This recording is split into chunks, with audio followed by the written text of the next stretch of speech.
En el último video estuvimos viendo algunos conceptos de la programación orientada a objetos.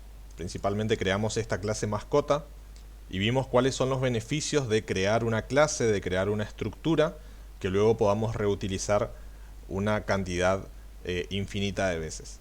Vamos a ir adentrándonos en algunos conceptos adicionales. Para ello vamos a crear una nueva clase. La vamos a llamar computadora, al igual que el archivo que hemos creado. Entonces definamos la clase, recordamos que es con la palabra reservada class y luego el nombre de la clase. Bien, vamos a poner un pass. Y aquí tenemos una sugerencia de parte de PyCharm. Podemos remover estos paréntesis ya que son redundantes. Vamos a ver luego casos en los cuales no son redundantes los paréntesis. Pero por defecto, si estamos creando una clase desde cero, podemos obviar estos paréntesis. Entonces, habíamos visto que este método es el método inicializador. Es el método que se llama automáticamente, por más que nosotros no lo llamemos por su nombre. Se llama automáticamente cada vez que creamos una instancia o un objeto de esta clase. A este método tenemos que pasarle obligadamente el parámetro self, que se va a referir al objeto el objeto futuro, de la clase que vamos a crear. Y tenemos que agregarle los parámetros que queremos indicar para esta clase. Entonces vamos a asumir que una computadora puede tener una marca, un modelo y un año. Y dentro nosotros definimos los atributos de la clase. Bien. Entonces para ello tenemos que usar self, punto, más el nombre del atributo que deseamos. Y vamos a indicar cuál de los argumentos va a ser el que se usa para agregar el valor a ese atributo. Bien, vamos a hacer eso con cada uno de los elementos. Y solamente para recordar, esta primera parte es el nombre real del atributo. Luego, esta segunda parte es igual a el nombre del argumento que estamos pasando a la función. Entonces, si por ejemplo yo cambiase el nombre del argumento a m, tranquilamente podría decir que estoy pasando un argumento m y cuyo valor se va a asignar a el atributo marca. Bien, pero es una convención de Python que nosotros usemos el mismo nombre para el atributo. Bien. Ahora vamos a crear también un método que nos permita ver la descripción de esta computadora y que combine justamente los atributos que tiene. Entonces, en lugar de imprimir, vamos a devolver una cadena con formato. Lo único que va a tener es los valores separados por espacios. ¿Sí? Entonces va a ir primero la marca, luego el modelo y por último el año. Y esta es la forma en la cual leemos cada uno de los atributos de la clase. ¿Sí? Self punto más el nombre del atributo que nosotros deseamos leer. Muy bien. Vamos entonces a crear un objeto. Volvemos a recalcar, lo que estamos haciendo aquí es crear objetos de la clase. ¿Sí? Estamos ya fuera de la clase. Recordemos que la indentación en Python me indica en qué lugar de las distintas estructuras me encuentro. Si estoy a la misma altura que definí mi clase es porque ya estoy afuera de la misma. Entonces voy a crear un objeto mi computadora y usamos el método constructor que externamente mejor dicho, tiene el nombre de la clase, pero internamente se va a referir a este método init. Vamos a indicarle entonces la marca, el modelo y el año. Entonces para ello vamos a indicar una marca de computadora, ¿sí? O quizás Acer. Vamos a indicar también un modelo y un año, 2018. Bien. Entonces, si quiero acceder a uno de los métodos, habíamos visto que es tan simple como indicar el objeto, poner un punto y el nombre del método, que en este caso sería descripción. Vamos a ejecutar nuestro archivo y efectivamente vemos la descripción de nuestra computadora.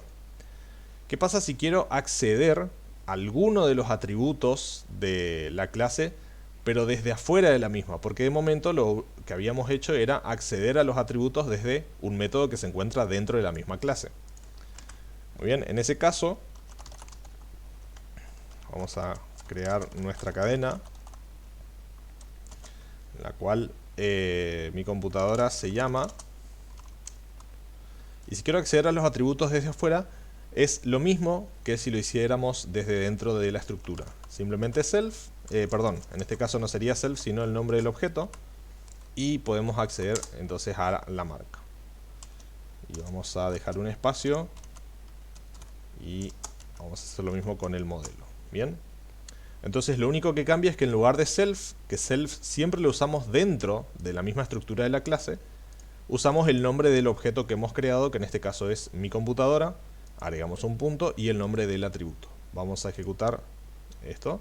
Y efectivamente podemos acceder a esos valores siempre teniendo en cuenta que usemos el nombre del objeto. Bien, antes de terminar vamos a ver también otro escenario. Si nosotros deseamos, podemos establecer un valor por defecto para los atributos. Hay algunos atributos que quizás sería bueno que asignen su valor de forma automática en lugar de tener que hacerlo mediante la construcción del objeto. Vamos a suponer que tenemos un atributo que se va a llamar puertos USB. Bien. Y si yo le agrego un valor directamente aquí, en lugar de pasarlo como un argumento, ese valor se va a crear para todos los objetos que yo cree de esta clase. Bien. Entonces vamos a cambiar la cadena que teníamos aquí y vamos a imprimir lo siguiente. Mi computadora tiene... Vamos a reemplazar este último parámetro por puertos USB. Y aquí adentro vamos a llamar a este atributo simplemente con el nombre puertos USB. Bien. Fíjense que cuando construí este objeto, mi computadora en ningún momento le pasé un cuarto argumento que sería la cantidad de puertos. Porque le estamos indicando en la clase que debería inicializarse por defecto con un valor de 2. Ejecutamos. Y efectivamente mi computadora tiene dos puertos USB. Muy bien. Ahora, ¿qué pasaría si yo necesito actualizar este valor? ¿Sí? Tranquilamente lo puedo hacer desde afuera. Vamos a indicar, vamos a tomar el objeto, ¿sí? Vamos a tomar puertos USB y aquí puedo modificar directamente el valor de los puertos, ¿sí? Podría decir 3. Y ahora si pido, luego de modificar, si pido que me diga mediante este print cuántos puertos tiene, debería haber 3. Efectivamente, luego de la modificación, mi computadora tiene 3 puertos USB. Esa es la primera forma en la cual nosotros podemos modificar el valor de un atributo. Simplemente usando el objeto y llamando a el atributo y asignándole un valor. Pero también tenemos lo que conocemos como los métodos internos de modificación de atributos. Entonces para ello vamos a agregar aquí abajo, dentro de la clase, un nuevo método que se va a llamar actualizar puertos USB. Bien. Y lo que hacemos es tomar, tenemos que pasar como argumento un valor, ¿sí? Un nuevo valor. Así como si lo hiciéramos dentro del método constructor, vamos a pasar el nuevo valor que queremos asignar al atributo. Vamos a tomar el atributo self.puertosUSB y le vamos a asignar el nombre de nuestro argumento. Bien. Entonces sería como una versión más reducida del constructor, porque en lugar de pasarle todos los argumentos de cada uno de los atributos, simplemente queremos actualizar este atributo, ¿sí? Self.puertosUSB. Entonces ahora, en lugar de actualizarlo mediante la llamada directa a el atributo, usaríamos una función, ¿sí? Vamos a reescribir esto para utilizar ahora actualizar puertos USB y pasar el valor 3.